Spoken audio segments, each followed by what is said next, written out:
నమస్తే, welcome to mega 9 TV. నేను మీ సిరాజ్. ఆంధ్రప్రదేశ్లో మోంతా తుఫాన్ గురించి ఎంత చర్చ జరిగింది? బీహార్లో అసెంబ్లీ ఎన్నికల గురించి ఎంత చర్చ జరుగుతుంది? 2024లో లోక్సభ ఎన్నికలతో పాటుగా వివిధ రాష్ట్రాల్లో జరిగినటువంటి అసెంబ్లీ ఎలక్షన్ టైంలో ఎంత చర్చ జరిగింది?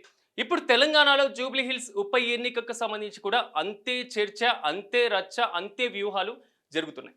దేశంలో ఉన్నటువంటి బడా నేతల దగ్గర నుంచి, కేంద్ర మంత్రుల దగ్గర నుంచి, రాష్ట్ర ముఖ్యమంత్రితో పాటుగా రాష్ట్ర మంత్రులందరూ కూడా ఏ రోజైనా బస్తీల్లో తిరిగినటువంటి సందర్భాలు, ప్రజలను ఓట్ల కోసం అప్పీలు చేసుకున్నటువంటి పరిస్థితులు మీరు ఎప్పుడైనా చూసారా? ప్రజెంట్ జూబ్లీ హిల్స్లో జరుగుతున్నటువంటి పరిస్థితి, సిచ్యువేషన్ ఇదే విధంగానే ఉంది. మీరు ఏమైనా సమస్య మీద ఒక ఫామ్ని ఫిల్ చేసుకొని అధికారుల దగ్గరికి లేకపోతే ప్రజాప్రతినిధుల దగ్గరికి కలవడానికి వెళ్ళినప్పుడు మీరు కనిపించేటువంటి ప్రయత్నం లేదా వారిని కలిసేటువంటి ప్రయత్నం జరిగిందా? కానీ అదే నేతలు, అదే బడా నేతలు ఇప్పుడు మీ బస్తీల్లో మీ ముందు తిరుగుతున్నారు. ఈ మొత్తానికి కారణం జూబ్లీ హిల్స్లో ఉప ఎన్నిక రావడం. ఇది ఒక రాష్ట్ర అసెంబ్లీ ఎన్నిక కాదు, ఇది ఒక దేశంలో జరుగుతున్నటువంటి లోక్సభ ఎన్నిక కాదు, కానీ ఇది ఒక దేశంలోనే, ఒక రాష్ట్రంలో, ఒక జిల్లాలో జరుగుతున్నటువంటి ఒక అసెంబ్లీ నియోజకవర్గానికి జరిగేటువంటి ఉప ఎన్నిక. ఈ ఎన్నికకు ఉండాల్సినటువంటి ప్రధాన రీజన్ ఏంటి? ఇక్కడ ఉన్నటువంటి సిట్టింగ్ ఎమ్మెల్యే మాగంటి గోపీనాథ్ చనిపోవడం. కానీ జూబ్లీ హిల్స్లో పోలింగ్ శాతం ఎంత నమోదవుతుంది? గతంలో జరిగినటువంటి దాంట్లో పోలింగ్ ఎంత నమోదైంది? రేపు ఉదయం 7 గంటలకి పోలింగ్ ప్రారంభం కాబోతుంది. రేపు సాయంత్రం 6 గంటలకి పోలింగ్ ముగియబోతుంది. మరి మీరేం చేస్తున్నారు? ఇంట్లో ఉన్నటువంటి మీరేం చేస్తున్నారు? ఈ వీడియో చూస్తున్నటువంటి మీరేం చేయబోతున్నారు? జూబ్లీ హిల్స్ ఓటర్లకి చైతన్యపరచాల్సినటువంటి వేదిక, ప్రధానంగా ఉండాల్సినటువంటి సిచ్యువేషన్, ప్రెజెంట్ సిచ్యువేషన్. రేపు జరగబోయేటువంటి జూబ్లీ హిల్స్ ఉప ఎన్నిక దేశవ్యాప్తంగా చర్చనీయాంశంగా మారుతుంది. ఒక రాష్ట్ర ముఖ్యమంత్రితో పాటుగా మంత్రులందరూ కూడా గల్లీలో వచ్చి ప్రచారం చేస్తున్నారు అంటే ఈ ఉప ఎన్నికకు ఉన్నటువంటి అత్యంత ప్రాధాన్యత ఏంటో ఇక్కడే అర్థమైపోతుంది.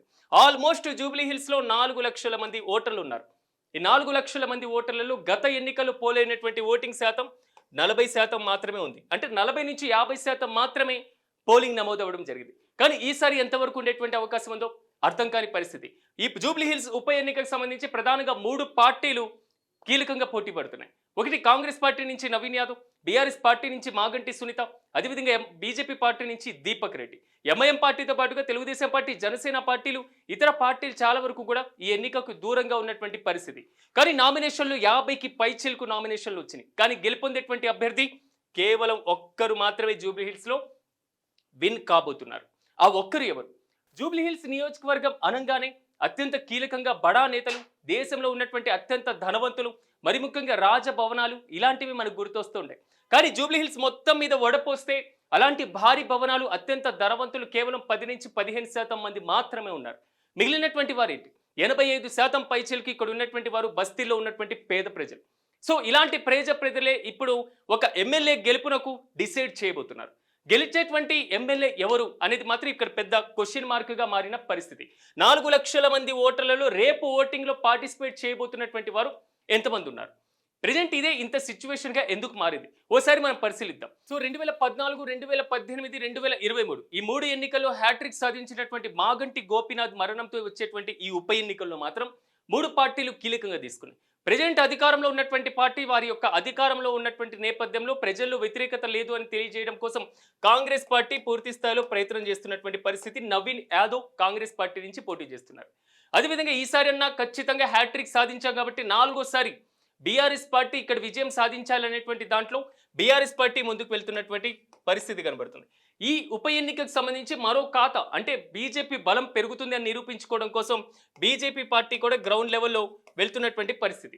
ఇవి కాకుండా ఇతర నామినేషన్స్కి సంబంధించినటువంటి వారు కూడా ఉన్నారు. RRR రైతులు వేశారు. అట్ ద సేమ్ టైం నిరుద్యోగులు వేయడం జరిగింది. ఫార్మాసిటీకి వ్యతిరేకంగా నామినేషన్స్ దాఖలు చేయడం జరిగింది. స్వతంత్ర అభ్యర్థులు చాలా మంది నామినేషన్స్ దాఖలు చేశారు. కానీ ప్రధానంగా పోటీ ఉండబోయేది ఈ 3 పార్టీలకు సంబంధించి.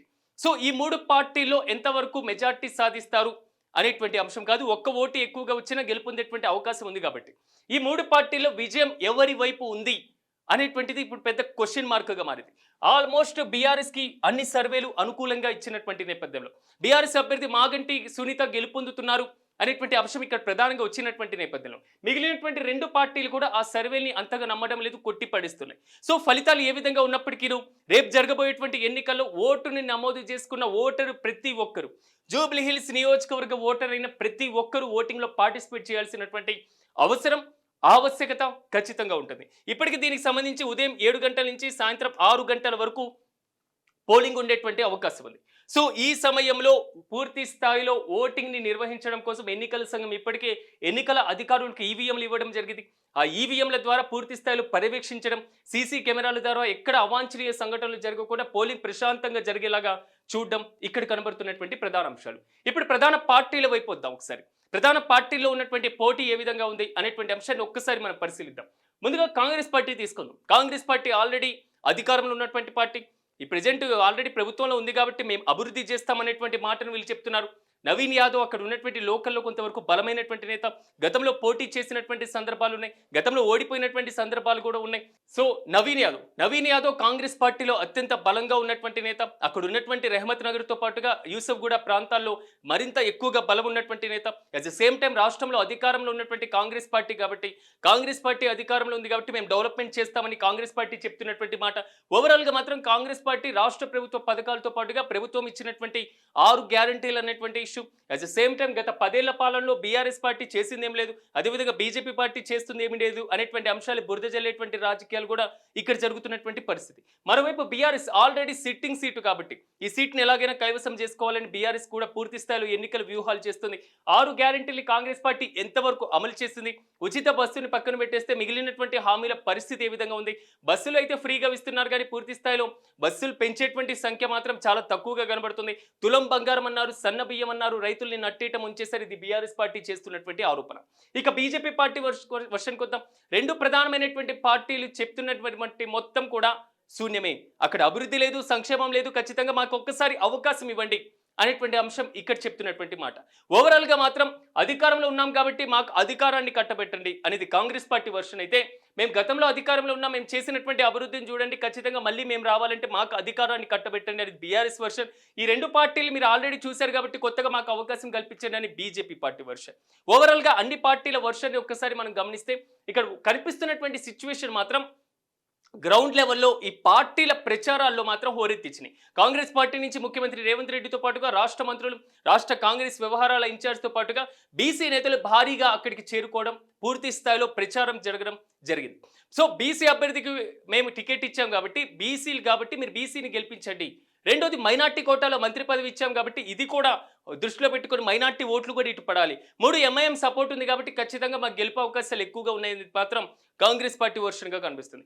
ఇక చూస్తే బీఆర్ఎస్ పార్టీ కూడా ఆల్మోస్ట్ క్లియర్ కట్గా ఉంది. మాకు వచ్చేటువంటి ఏదైతే సర్వేలు ఉన్నాయో సర్వేలన్నీ అనుకూలంగా ఉన్నాయి కాబట్టి మేము కూడా గెలుపొందేటువంటి అవకాశం ఖచ్చితంగా ఉంది. అట్ ద సేమ్ టైం ప్రభుత్వం మీద ఉన్నటువంటి వ్యతిరేకత మాకు కలిసి వచ్చేటువంటి ఛాన్సెస్ ఉన్నాయి. సో బీసీ అభ్యర్థి అనేటువంటి విషయాన్ని పక్కన పెట్టండి, మైనార్టీలు ఈ 2 కూడా ఎన్నికల వ్యూహంలో భాగంగానే కాంగ్రెస్ పార్టీ ఇచ్చింది అనేది మాత్రం బీఆర్ఎస్ వర్షన్గా ఉంది. ఓవరాల్గా ఈ ఇష్యూని ఒక్కసారి మనం గమనిస్తే మాత్రం బీఆర్ఎస్ క్లియర్ కట్గా మాకు సానుభూతి ఓట్లు పడతాయి అనేటువంటి అంశం మాత్రం బీఆర్ఎస్ దగ్గర నుంచి వస్తున్నటువంటి వాదన. ఇక బీజేపీ వర్షన్కి వస్తే ఆల్రెడీ దీపక్ రెడ్డి లోకల్లో ఉన్నటువంటి లీడర్, అక్కడ అందరికీ తెలిసినటువంటి నేత కాబట్టి ఈసారి ఆ గెలుపు అవకాశాలు ఉంటే 2 పార్టీలు కాకుండా మాకు కట్టబెడతారనేది. సో రేపు పోలింగ్ ఎలా జరగబోతుంది అనేటువంటి ఇష్యూని పక్కన పెట్టేస్తే ఇక్కడ కీలకంగా మనం గమనించాల్సినటువంటి ఇష్యూస్ 2 కనబడుతున్నాయి. ఒకటి, అభ్యర్థి ఏ పార్టీ వాడు అని మీరు ఆలోచించకండి. అభ్యర్థి ఏ పార్టీ వాడు అనేటువంటిది మనం ఆలోచించాలి. సో అందుకే అభ్యర్థి ఏ పార్టీ వాడు అనేటువంటి ఇష్యూ పక్కన పెట్టేస్తే అతని అభివృద్ధి ఏ విధంగా చేయగలడు, సంక్షేమ కార్యక్రమాలు ఏ విధంగా చేయగలరు, సో అసెంబ్లీలో మన గురించి ప్రజాగలాన్ని ఏ విధంగా వినిపించగలరు, కాబట్టి ఎలాంటి పార్టీ వారు అనేటువంటి ఇష్యూని మాత్రమే మనం పరిగణించాలని కాళోజీ నారాయణరావు చెప్పడం జరిగింది. కాబట్టి ప్రజాస్వామ్యంలో ఉన్నటువంటి ఎన్నికలకు సంబంధించినటువంటి అంశంలో అత్యంత కీలకమైనటువంటి అంశం అభ్యర్థి గెలుపునికి సంబంధించి. ఇక రెండోది మన కింగ్ కర్తవ్యం అంటాం. మనం ఏం చేయాలి ఇప్పుడున్నటువంటి సిచ్యువేషన్లో, మనం ఏం చేయాలి? 4 లక్షల మంది ఓటర్లు ఉన్న 40-50% మంది మాత్రమే పోలింగ్లో పార్టిసిపేట్ చేస్తున్నారు అంటే మిగిలినటువంటి వారు ఏం చేస్తున్నారు అంటే జూబ్లీ హిల్స్ ప్లెజరు బద్దకస్తులా, ఇంట్లో టీవీలు లేదా వెబ్ సిరీస్ లేదా ఫోన్లు చూసుకుంటూ ఉండడం తప్ప బయటకు వచ్చేటువంటి ఓటు వేసేటువంటి పరిస్థితి గత ఎన్నికల్లో లేదా? సో ఈసారి ఓటింగ్ ప్రభావం పెరగాల్సినటువంటి అవసరం లేదా? అట్ ద సేమ్ టైం ఎన్నికల సమయంలో పోలింగ్ రోజున కేవలం ఒక హాలిడేగా మాత్రమే పరిగణిస్తే అది సరిపోతుందా? రేపటి రోజున గెలిచేటువంటి అభ్యర్థి మాకు అభివృద్ధి చేయలేదు, సంక్షేమం ఇవ్వలేదు అనేటువంటి ప్రశ్నించేటువంటి మీరు ఈరోజు మీ బాధ్యతని, మీ విధిని నిర్వర్తిస్తున్నారా? కాబట్టి ఈ ఆలోచన ప్రకారం నేను చెప్పబోయేటువంటి ఉద్దేశం ఏంటంటే ఖచ్చితంగా మనకు ఉన్నటువంటి ఓటు హక్కును వినియోగించుకోవాలి. రాష్ట్ర ఎన్నికల సంఘంతో పాటుగా దేశ ఎన్నికల సంఘం ప్రధానంగా దేశ పౌరులందరికీ విజ్ఞప్తి చేసేది, దేశంలో రాజకీయ హక్కులు మొత్తం కేవలం రాజకీయ నాయకులు మాత్రమే కాదు, ప్రజలకు కూడా ఇవ్వబడతాయి. సో ప్రజలు ఆ హక్కుల్ని, ఆ విధుల్ని నిర్వహించాలంటే రాజకీయ హక్కుగా వారికి వచ్చినటువంటి ఎన్నికల్లో పోటీ చేసే హక్కు, లేదా ఎన్నికల్లో ఓటు వేసే హక్కు. సో పోటీ చేసేటువంటి వారు ఆల్రెడీ ఉన్నారు కాబట్టి ఓటు వేసేటువంటి ప్రజలు ఎలాంటి అభ్యర్థికి ఓటు వేస్తే మంచిదనేటువంటి ఆలోచించి, ఆచితూచి వ్యవహరించి వేయాల్సినటువంటి పరిస్థితి. రెండోది కూడా ఓట్ల ప్రభావం కూడా చాలా ఎక్కువగా ఉండేటువంటి అవకాశం ఉంది. సో ఇంత కీలకమైనటువంటి పోటీ ఉన్నటువంటి నియోజకవర్గం కాబట్టి మెజార్టీ కొంచెం అటు ఇటుగా ఉండేటువంటి ఛాన్స్ ఉంది కాబట్టి మీ ఒక్క ఓటు కూడా అత్యంత కీలకంగా మారేటువంటి అవకాశం ఉంది. సో గెలిచినటువంటి అభ్యర్థి మీకు అభివృద్ధి చేయాలి, సంక్షేమం ఇవ్వాలి, మీ రోజులు పూర్తి బస్తీల్లో రోడ్లు వేయాలి, అది మీకు కావాల్సినటువంటి సామాజిక పింఛన్లు ఇవ్వాలి, ప్రభుత్వం ఇచ్చేటువంటి అభివృద్ధి కార్యక్రమాలన్నీ కూడా మీ గడప దగ్గరికి తీసుకురావాలి. ఇలాంటి అంశాలు మీరు ఆలోచించాలి. కానీ ఈ రోజు జరిగేటువంటి నోట్ల కట్టలు మీ ఇంటి ముందుకు వస్తే దాని గురించి మీరు ఆలోచించాల్సినటువంటి అవసరం లేదు.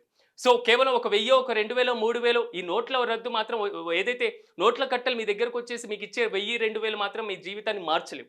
సో వచ్చేటువంటి రాబోయే 3 ఏళ్ల పాటు, రాబోయేటువంటి 2.5 ఏళ్ల పాటు మీకు అభివృద్ధి చేసే, మీ గళాన్ని వినిపించేటువంటి ప్రజాప్రతినిధి మాత్రమే మీకు కావాలి. కాబట్టి ప్రజల్లో చైతన్యం కూడా రావాల్సినటువంటి అవసరం ఉన్నటువంటి సందర్భం ఇది. కాబట్టి ఎన్నికల సంఘం పూర్తి స్థాయిలో ఏర్పాట్లు చేసింది.